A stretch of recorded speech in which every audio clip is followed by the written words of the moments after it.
금융권 쪽에 취업하려면 어떻게 해야 되는가? 꿀팁들. 어떻게 보면 충격일 수 있을 것 같아요. 왜냐면은 개발 직군인데 개발을 하지 않고 있다라는 얘기인 거잖아요. 한번 간단하게 자기소개 한번 해주시면 감사드리겠습니다. 안녕하세요. 저는 직장인 2년차 열심히 일하는 로이라고 합니다. 반갑습니다.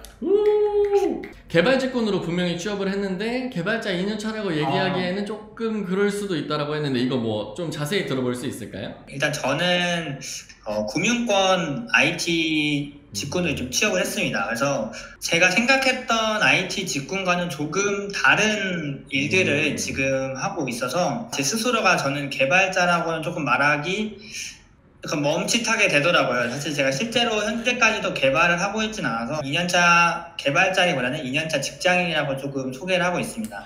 어떻게 보면 충격일 수 있을 것 같아요. 왜냐면은 개발 직군인데 개발을 하지 않고 있다라는 얘기인 거잖아요. 혹시 네네. 내가 개발을 하는 쪽으로 가고 싶으면 갈 수는 있는 건가요? 그렇죠. 이제 갈 수는 있는데 이제 바로는 가지 못하고 그 정원이 빠지거나 그 자리가 나야 제가 이제 그 자리로 갈 수 있고 그렇게 엄청 자유롭게는 되진 않는 것 같아요. 하지만 이제 본인이 원하면은 언제든 이제 개발 직군으로 갈 수 있긴 합니다. 금융권 쪽으로 가도 내가 완전 개발자 스펙을 못 쌓거나 경력을 못 쌓는 이런 건 아니고 그렇게 극단적이진 않고 충분히 쌓을 수 있는데 티오가 좀 경쟁이 좀 있을 수도 있다 이거 맞습니다. 로이는 대학교랑 전공이 어디셨죠? 그렇게 뭔가 좋은 대학은 나오지 못했지만 그래도 그 얘기하면 사람들이 아 거기구나 라고 할 수 있는 대학들 나왔고요. 그리고 과 같은 경우에는 컴공과 나왔습니다. 진짜 딱 컴공 선배네요. 네. 이런 걸 되게 많이 궁금해 하실 것 같아요. 취업을 내가 준비를 할 때 확실히 컴퓨터 공학과인 게 도움이 진짜 많이 됐는가? 중요하죠. 저는 컴퓨터 공학과를 다니면서 느꼈던 거는 그 IT 직군으로 갈 수 있는 대부분의 직군별 공부를 조금씩 시켰던 것 같아요. 예를 들면 보안학과 이렇게 하면은 보안 쪽으로밖에 좀 생각을 하게 될 수 있는데 컴퓨터 공학과 같은 경우는 보안, 흔히 요즘 많은 신기술들 그리고 개발은 당연히 하고 그 외에 데이터 분석 이런 부분까지 전부 다 아울러서 공부를 할 수 있어서 컴퓨터 공학과를 저는 꼭 추천드리고 싶습니다. 요새는 이제 컴퓨터 쪽이 많이 뜨고 있기도 하고 뭐 소프트웨어 공학과, 뭐 산업 공학과 이렇게 해서 IT가 되게 융합된 그런 것들이 좀 나오고 있는데 그런 과는 컴퓨터 공학과랑 많이 다르나요? 뭔가 취업할 때? 예를 들면 반도체랑 컴퓨터 공학과랑 합쳐진 과가 있어요. 좋은 점으로는 반도체 쪽으로도 갈 수도 있고 컴퓨터 공학과 쪽으로 갈 수 있는데 사실 본인이 결국 하나를 선택하게 되면은 결국 다른 한쪽에 있었던 경험들은 사실 좀 쓸모가 없어지는 거잖아요. 그런 거는 컴퓨터 공학과가 조금 낫다라고 생각을 하고요. 내 길이 정말 컴퓨터 공학과인지 모르겠다라고 생각하시면 융합된 학과를 가시는 걸 좀 추천드리고 싶습니다. 제가 만약에 지금 취업 준비를 하는 입장이었으면 정말 궁금할 것 같은 건 로이가 지금 취업을 한 동기 이제 그분들이 다 컴퓨터공학과가 많은지 이제 금융권은 더더욱 좀 비전공자분들이 많이 오시는 것 같아요. 제 생각에는 뭐 통계학과라던가 데이터 관련된 수학과 이런 쪽에서 좀 많이 오셨고요. 컴퓨터공학과는 일단 기본적으로 조금 있지만 그렇게 막 엄청 많거나 그러진 않았습니다. 어떻게 보면 비전공자인데 소프트웨어 쪽으로 관심 있어 하는 분들이 굉장히 환호할 만한 소식인 것 같네요. 그쵸. 그 취업 준비하는 과정 쪽을 좀 몇 가지 여쭤보고 싶은데 서류 준비하거나 이런 거는 뭐 어떻게 하셨어요? 저는 일단 서류를 시즌마다 한 10개 정도를 썼던 것 같아요. 많이 쓰자보다는 좀 한 번 쓸 때 집중해서 쓰고 그거를 활용하자 그렇게 좀 했던 것 같아요. 서류 같은 경우에는 제가 월요일날 썼는데 뭐 일주일 뒤에 실력이 늘진 않는 것 같아요. 확실히 어느 정도 좀 텀이 있어야 그 기간 동안 조금 활동 내역들도 더 많이 쓸 수 있고 글을 쓰는 능력도 조금 확실히 좋아지는 것 같아요. 많이 쓰시는 분들이 잘 되는 걸 저는 주변에서 못 본 것 같아요, 사실. 그래서 이걸 보시는 분들이 본인이 아마 가고 싶은 회사가 100개는 안 될 것 같아요. 분명히 한 10개 정도 추려질 것 같은데 차라리 그 회사를 더 분석을 해서 그 회사에 맞춘 서류를 작성하는 게 저는 좀 더 서류 전형을 통과하는 확률을 좀 높일 수 있는 방법을 좀 생각하고 있습니다. 그러면 개발 직군으로 지원하려 할 때 서류에 이런 거 쓰면은 진짜 좋다 이런 꿀팁 있나요? 사실 인턴 경력이 사실 저는 개인적으로 중요하다 생각하거든요. 물론 그 내용 안에 이제 본인이 했던 활동들을 조금씩 녹여둬야 면접할 때 질문하시는 분들도 그걸 보고 아 이게 궁금하다 이렇게 생각하실 수가 있어요. 그래서 나는 이거를 면접 때 대답해야지 하고 이제 본인이 자소서를 통해서 그 면접을 이끌어 나갈 수 있도록 좀 쓰는 게 좀 좋을 것 같습니다. 인턴이 본인 맘대로 할 수 있는 게 아니잖아요. 제가 생각하는 대안으로는 가능하다면 뭐 외주 프로젝트를 하거나 동아리 이런 거 정말 많이 하죠. 이 부분이 확실히 도움이 많이 되나요?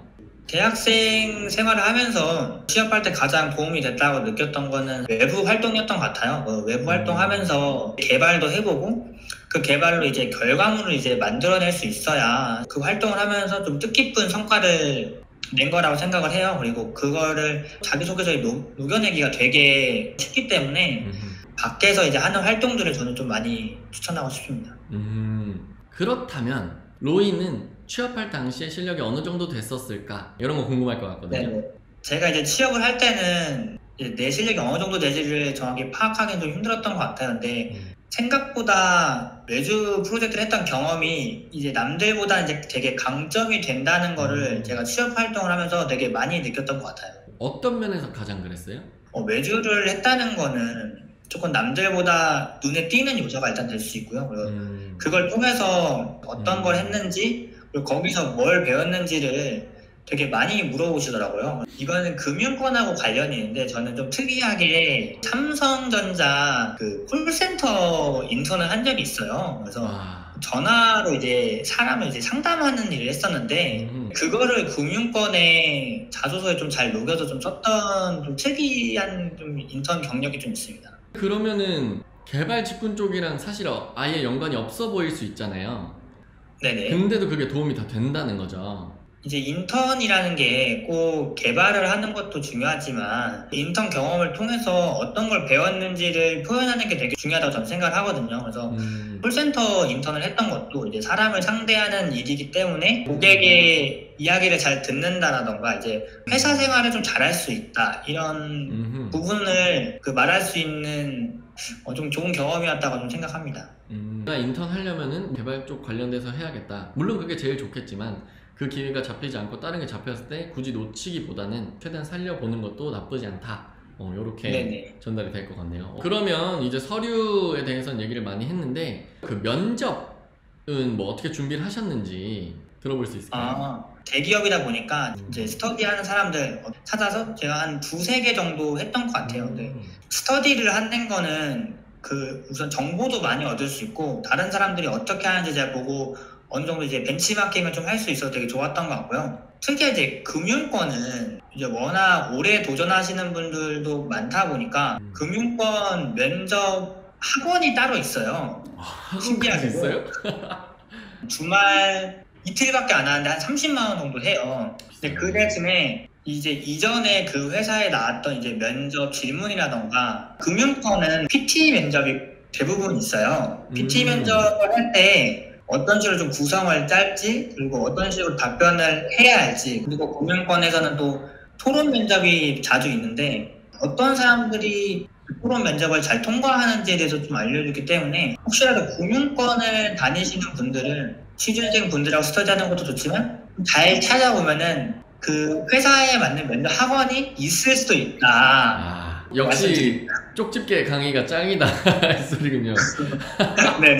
실제로 면접에 들어가니까 어떤 걸 좀 많이 물어봤나요? 다른 이제 회사들처럼 일단 처음에는 자기소개 바로 하고요. 대부분 다 인턴 경험이나 이제 흔히 얘기하는 중고신입 일을 하시다가 오신 분들이 많으셨는데 일하던 곳에서 어떤 걸 배웠는지를 많이 물어보더라고요. 그래서 제 차례가 됐을 때도 그 인턴이나 경력 부분에 이제 적혀 있는 걸 물어보셨었는데 저 같은 경우에는 콜센터에서 근무를 했던 경험이 있어서 IT랑 이제 관련은 없지만 그래도 나는 남들과는 다르게 이제 고객과 소통하는 고객을 대응하는 능력도 가지고 있다 이렇게 좀 얘기를 했던 것 같아요. 그러면 그거 외에는 또 따로 로이한테만 물어본 뭐 이런 사항들이 있을까요? 제가 외주를 했던 경험을 자소서에 썼던 것 같아요. 그거를 저에게 이제 좀 물어보셔가지고 제가 그거에 대한 답변을 했던 기억이 납니다. 그 좀 더 자세히 얘기해 주실 수 있을까요?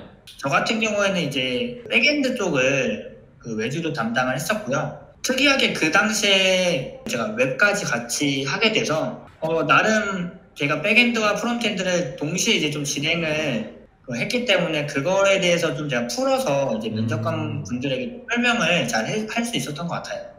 최근에 들어온 후배들한테 들은 바로는 실제 프로젝트를 했던 경험이라던가 코딩 테스트가 생기면서 풀었던 문제들을 다시 리뷰해보는 시간을 갖거나 이런 쪽으로 조금 많이 변하고 있다고 하더라고요. 지금 사실 금융권을 준비하거나 어딜 준비하던 간에 코딩 테스트나 IT 기본 지식 같은 거는 확실히 준비를 해야 되는 게 맞고, 그리고 이왕이면 대외 활동 쪽에서 인턴, 외주, 동아리 이런 것들을 하는 게 분명히 취업에 도움이 많이 될 것이다. 요렇게 뭔가 정리를 할 수 있을 것 같네요. 네네. 좋습니다. 이제 거의 막바지로 가까워지는 것 같은데, 실제로 이 금융권 쪽에 취업을 준비하고 계시는 후배님들한테 좀 조언 같은 거를 해주고 싶다라고 하는 부분이 있으면 얘기해 주실 수 있을까요? 사실 컴퓨터 공학과를 다니면서 제 주변에 금융권을 준비했던 사람은 많이 없었던 것 같아요. 최근에는 IT라고 하면은 플랫폼 기업들이 되게 이제 각광을 받고 있어서 사실 금융권 IT 직구는 생각보다 워라밸도 좋고 고연봉인데 경쟁률이 아직까지 세지 않은 꿀 직장이라고 저는 생각을 하고 있거든요. 이거를 지금 보시는 분들은 이 기회에 한번 금융권 IT 직군을 한번 목표를 해보신다면 생각보다 엄청 좋은 점이 많으신다는 거를 알 수 있을 것 같습니다. 실제 딱 그 직군에 있는 사람이 할 수 있는 말인 것 같아요. 이쪽으로 잘 모르시던 분들도 많이 알게 된 영상이었을 거라고 생각이 들면서 오늘은 이제 마무리를 해볼까 합니다. 오늘은 금융권 쪽에 취업하려면 어떻게 해야 되는가, 뭐 꿀팁들, 그리고 내가 실력을 쌓았던 방법들, 뭐 서류 준비는 어떻게 했나, 면접 준비는 어떻게 했나, 뭐 대외 활동 같은 건 어떻게 했었는데 이런 게 참 도움이 됐었다, 이런 것들을 얘기를 나눠봤는데요. 오늘 로이 출연해 주셔서 진심으로 정말 감사합니다. 이거를 보시면서 이제 금융권에 좀 관심이 생기시는 분들이 저는 개인적으로는 많아지셨으면 좋겠어요. 저가 워낙 좋다고 생각하기 때문에 많이 이제 금융권 좀 도전하셨으면 좋겠습니다. 감사합니다. 네, 여러분 영상 보시는 거 즐거우셨다면 좋아요와 저도 해야 되나요? 네. 저도 알람 설정까지 부탁드리겠습니다. 네, 감사합니다 여러분. 들어가 보세요. 네, 안녕.